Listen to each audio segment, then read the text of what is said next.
زيارات مكوكية إلى العاصمة السورية دمشق، منها تضامنية ومنها استقصائية ومنها مبادرات ووساطة. زيارة الوفد الصحفي الهندي إلى العاصمة السورية دمشق من الداخل. معكم زينب صفار، تابعونا.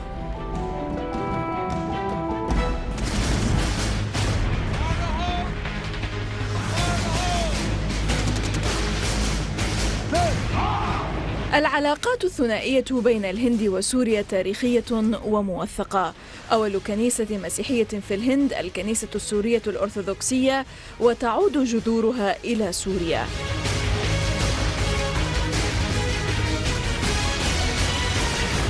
البلدان يشتركان بالعقيدة الوطنية والمنح العلماني بمقاربة الأمور، وكذا عضويتهما في حركة دول عدم الانحياز، ما عزز العلاقة الوطيدة بين الدولتين الواقعتين على خط الحرير، حيث جرت التبادلات الحضارية والتجارية لقرون خلت. الهند دعمت الحق السوري باستعادة مرتفعات الجولان، كذلك بادلتها سوريا بالدعم في قضايا كثيرة مثل القضية الكشميرية وعضوية الهند في منتديات دولية.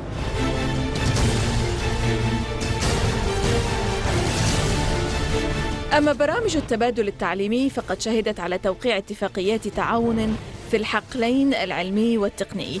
إثر استقبالها الرئيس السوري بشار الأسد، قالت رئيسة الهند السابقة براتيبا باتيل في نوفمبر تشرين الثاني 2010: أعربنا عن أملنا في أن العلاقات السورية الهندية مع الجهود الدولية سوف تساعد على وضع حد لمعاناة الشعب الفلسطيني المحاصر بجدار الفصل العنصري.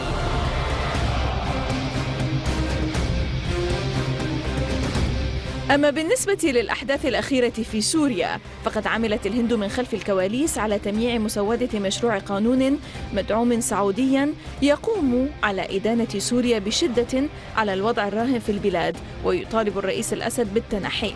الهند امتنعت عن التصويت على القرار في نهاية المطاف. Mr. President, Syria has historically and in contemporary times been an important country in the Middle East.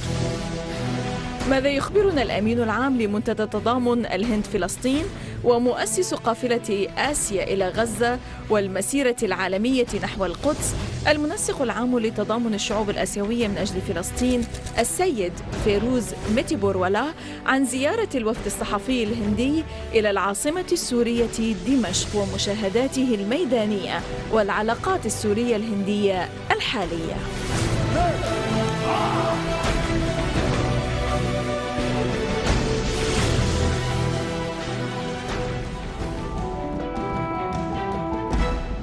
Mr. Fairouz Meti Borwala, General Secretary of the India-Palestine Solidarity Forum, welcome to The Inside. Recently, you headed a delegation of journalists, of Indian journalists, to the Syrian capital, Damascus. What was the purpose and objective of your visit? Basically, there has been a lot of disinformation all across the world on the Syrian crisis. And that was also the case in India, where all the news reports that appeared in the Indian media were through Western sources, Reuters or the French or any of the Western media sources. What was appearing on our television screens is also borrowed from CNN, IBN and even Al Jazeera. All this is creating a lot of confusion in our country. And there were two journalist delegations that went to Syria a few months ago, and they did a marvelous job of objective reporting. Mm-hmm. And that is the time when we were approached by the Syrian friends actually, that we can organize a series of Indian delegations, journalists and human rights activists to come to Syria. Mm-hmm. And you all should observe the situation and write accordingly. Why now did you take on such kind of initiative? And for how many days actually have you stayed in Syria? Is it enough to give you a clear picture of what is going on there? No, the point is that I am aware of the situation, not because I went to Syria, mm-hmm. but because I have been following the politics of West Asia for more than 2 decades. I am deeply involved in the mukawama of the resistance in Palestine and in Lebanon. Mm-hmm. So I am not alien to the politics of the region, I am deeply enmeshed with our friends in the countries here. The objective. Who do you mean by your friends? The friends in the Palestinian resistance, the Lebanese resistance, my friends in Syria who always helped us with the cause of Palestine. They've all been part of the process for a long, long time. So the point was that we were only in Damascus because the government was saying it was not very safe to go. We were willing to go to homes or wherever, but the government was a little worried for our security. How many days have you stayed? We were in Damascus for 6 days. So we met. Do you think that this will give you an objective idea of what is really going on there? I think it's not so much because you attacked other media outlets, yes, saying yes, that they are way away from objectivity and from giving a clear picture of what is going on in Syria. See, the point is, I will come back to the political analysis of the situation. Are we promoting an armed conflict? Yes. Al Jazeera, CNN and BBC are promoting an armed conflict. Are they promoting mercenaries and terrorists from coming into Syria? Yes, they're promoting mercenaries and terrorists. So you have a clear global war on the Syrian nation promoted by the imperialist powers, mainly America, British and the French, as well as the collaborators in the Gulf, the Saudis and the Qataris, including the Turks. And from all these four borders, mercenaries from 29 countries have been allowed to come into Syria. Now the point is that why is this war has been imposed on Syria? So, yes, but here my question is going to be, why Qatar, why Saudi Arabia, why Turkey? Exactly. There are various reasons for this global war on Syria and why anti-imperialist activists like us should be taking position. Not for a minute am I saying that Syria was a very good democracy. Yes, political, social and economic reforms are required. The changes that are coming out in the Arab world, where we should be all supporting political processes, and they are we can see the problems in Egypt, we can see the problems in Tunisia, but no one is talking of sending mercenaries into these countries. So it's a very difficult process of churning that all the Arab world is going through, and we should be supporting political processes, political dialogue between the government and the opposition. This should be our aims and objective. I think the Arab and the Muslim countries have failed Syria. If the Arab and Muslim countries, the important powers like... Maybe they want to repeat the Iraq model in Syria. The Iraq model, the Libyan model, where they believe that it could be done, like, send in the mercenaries, then send in NATO, and within 3 months it falls apart. If it has not happened, it means that Syria had a political system that was functioning to a certain extent.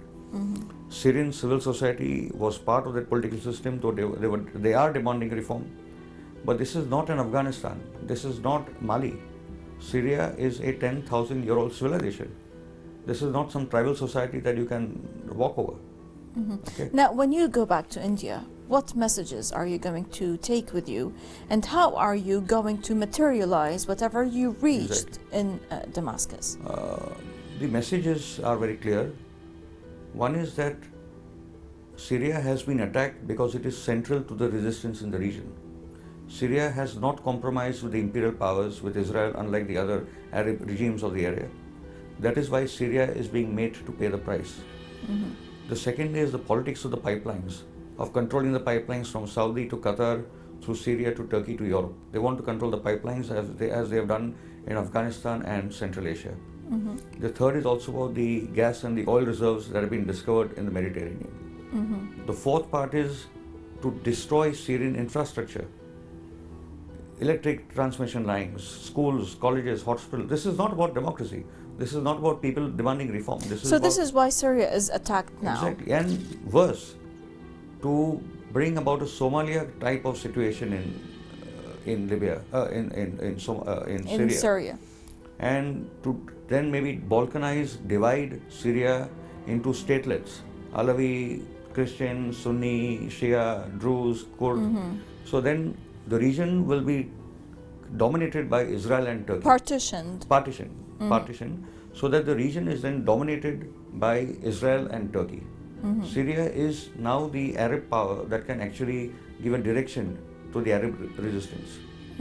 So the partitioning of Syria, you're saying, is in favor of Israel, but it's also in favor of Turkey. Exactly. Turkey is trying to play the role of the old Ottoman Empire. And I think Turkey is in a big crisis actually. Okay, with the Kurdish demands growing, and it will grow. They have a huge Alawi population, which if they get angry, there can be lots of problems for Turkey. So I think Turkey needs to get Erdogan rather, needs to get his senses back. The people of Turkey are protesting on the roads against the American Patriot missiles in Turkey. Here my question, Mr. Fairouz, is that are the people of Qatar, Saudi Arabia, now Turkey, as you said, they are aware of the situation, they're getting to the streets, and they are totally against what their government is doing in Syria, and who are they, the government are supporting in Syria. But are the people in Saudi Arabia and Qatar aware of the situation? Are they detached from what their governments are supporting in Syria? There is very little news out of Saudi Arabia. We really don't know what's going on there. We do hear of demonstrations in Qatif or maybe even in other Sunni areas in Saudi Arabia. But how to get news out of Saudi Arabia? In Qatar, the population is insignificant, but the regime has a lot of money, and they're using the money for all the wrong reasons. So Qatar is a very insignificant country which is, I think, overstretched itself, and it needs to be put in its place, I would say. In Turkey, they have a strong anti-imperialist sentiment. They don't want to be part of NATO. They don't want to be playing second fiddle to the imperial powers.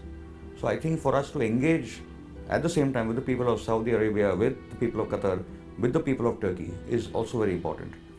And I think channels like the Al Jazeera have done a lot of damage in the kind of disinformation they have spread to especially the global Muslim Sunni population. How can one engage with the people of Saudi Arabia and Qatar?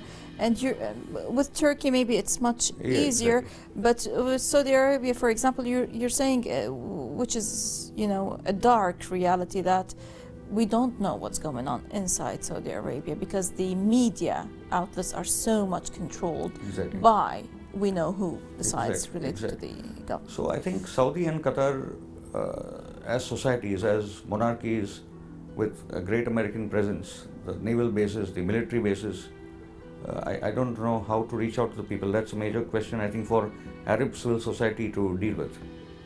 But as far as Turkey is concerned, I think it has a strong leftist secular tradition, and those are the forces I believe we could be talking to in Turkey. Now, concerning your visit and your expedition to Syria, where did you go to? What did you see? See, we were in Damascus. That was the plan, because it was... Who did you meet? Yes, we met up with some remarkable people. We were fortunate. We met up with the Prime Minister, Dr. Halaki. We met up with the Deputy Foreign Minister, Meghdad Faisal. We also met up with the We also met up with the Information Minister, Mr. Zoibi.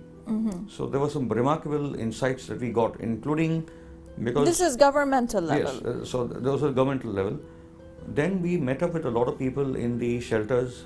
We went to the hospital, and we also met up with activists in Damascus, especially from the Christian community. And the Christians in Syria are very, very worried because they've been targeted badly in homes.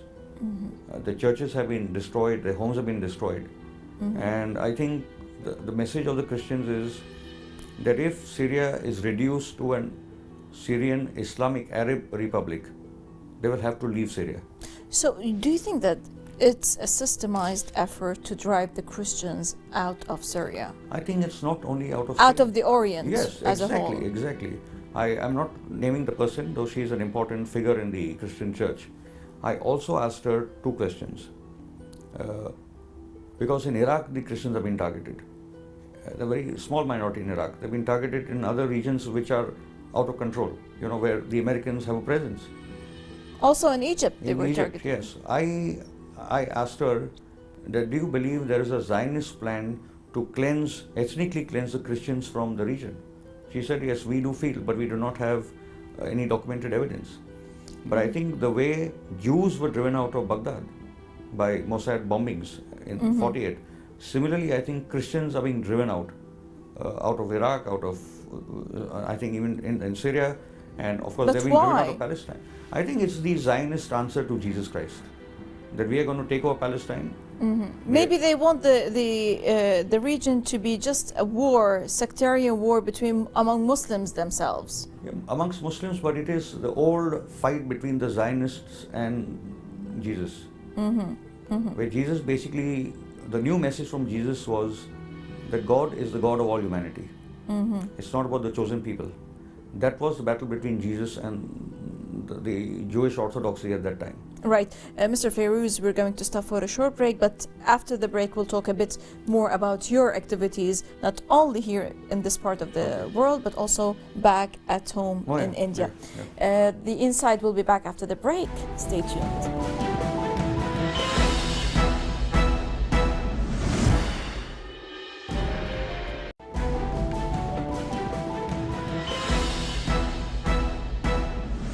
Welcome back to The Inside. Welcome back, sir. From what you've seen there in Syria, how do you describe the situation on the ground?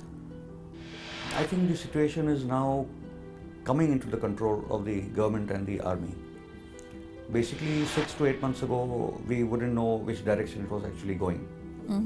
But now, from the statements of all major political leaders of the world, everyone is now has understood that it requires a political solution.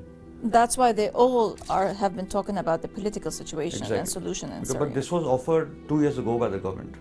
The government was always willing to talk. And I think this crisis is going to change Syria for the better, though. Okay, but from the Syrian National Congress, Mr. Mohammad Khatib, to Mr. Arabi of the Arab League, to Mr. Lakhdar Brahimi, Kofi Annan tried a lot actually. We were told Kofi Annan did try but was not allowed to succeed. The first Arab League committee report by General Dabi from Sudan actually spoke of this very solution, that the government and the opposition has to be talking to each other for a solution.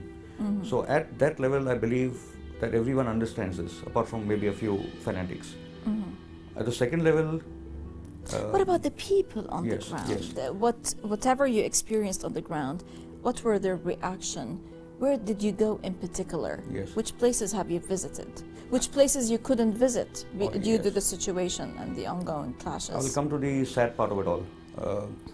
I've been to Damascus, I think 4 times. In fact, when I came to Lebanon in 2006 during the war as a solidarity delegation, I came via Damascus. So Damascus has a special place. It's a beautiful city. I've always gone for Ziyarah to Sayyidah Zainab. For the first time, we couldn't go there. I was even told by the government it is not safe to go. They couldn't give us the guarantees. We were willing to take the risk. So there are problems. But at the second level, we have been told by even the political opposition, because we met political opposition leaders. We had a different meeting with them. Amar Osi, who's a member of parliament, who's Kurdish, who's actually heading the committee for the national reconciliation. We met him. We met with activists who were on the ground in Hama in the early parts when they were asking for democratic reform. We met Nabil Fayad, who's a secular liberal. Okay. Right now what they're saying is that they understand that there is a need for political reform. They are all engaged in the new constitution, in the new legal framework that will emerge. But at the same time, they're very clear that their country cannot be taken over by the Salafis, by the Wahhabists, by the Takfiris, led by Nusra. It will destroy Syria. How is the morale of the people on the ground? The morale is now changing. The morale is now changing for the better. Because we met a number of people from the media. Despite all those people that fell and died? Yes, because see, there is, of and course, despite all this damage that occurred? No, the morale, as I told you, 6 months ago, they were all scared as in which direction it will all go. But I think the situation has been improving in the last 3 to 4 months. They are also worried about one important factor, that why are the militants attacking Syrian missile sites, drones, which Syria will use against Israel. The research center, which was attacked by the Israelis 2 weeks ago, was attacked 12 times by these mercenaries. Why, in your opinion? They are trying to destroy the Syrian military infrastructure, which is going to be used against Israel. It is clear. I would say that somewhere the Mossad has been able to infiltrate the armed militancy. or they wouldn't be doing these kind of acts. Okay, I can even understand schools and colleges because they've been doing that in Afghanistan. But why are they destroying missiles which will be used by Turkey for the defense of the Arab people, all the Arab people? Which is going to be used by Syria? By Syria against for Israel. the defense of all the Arab all the Arab people. Yes. So this has been, I mean, these are simple things. I think we can, it all adds up, it all makes sense. What can you tell us about the stance of your government, the Indian government, regarding the Palestinian cause and regarding what is taking place in Syria? It's interesting, and we are happy also to a certain extent. Because in the last 2 years, India has been taking certain positions at the international level, which is not in agreement with the Americans and the Israeli position. Okay, on Palestine, we have always voted for the Palestinians, all the time, and we have consistently. But you have good relations with the Israelis. Yes, I'm going to come to that. On Syria, our Prime Minister in the recent non-aligned meeting in Tehran took a very clear position. No foreign intervention, no support to terror, respecting the UN Charter and the sovereignty of the nations, and for a political solution. And recently in the BRICS conference also, our National Security Advisor, Shiv Shankar Menon, took a very clear position on similar lines. Now the point comes that on Iran we have been weak. There's been intense American-Israeli pressure on India to not go ahead with relations with Iran. Our relations with Iran are not only of strategic benefit to contain the mercenaries in Iran, in Afghanistan and in Pakistan, but also about the oil and the gas, and also about a gateway to Central Asia. All these are with Iran there are many benefits. We are also strategic.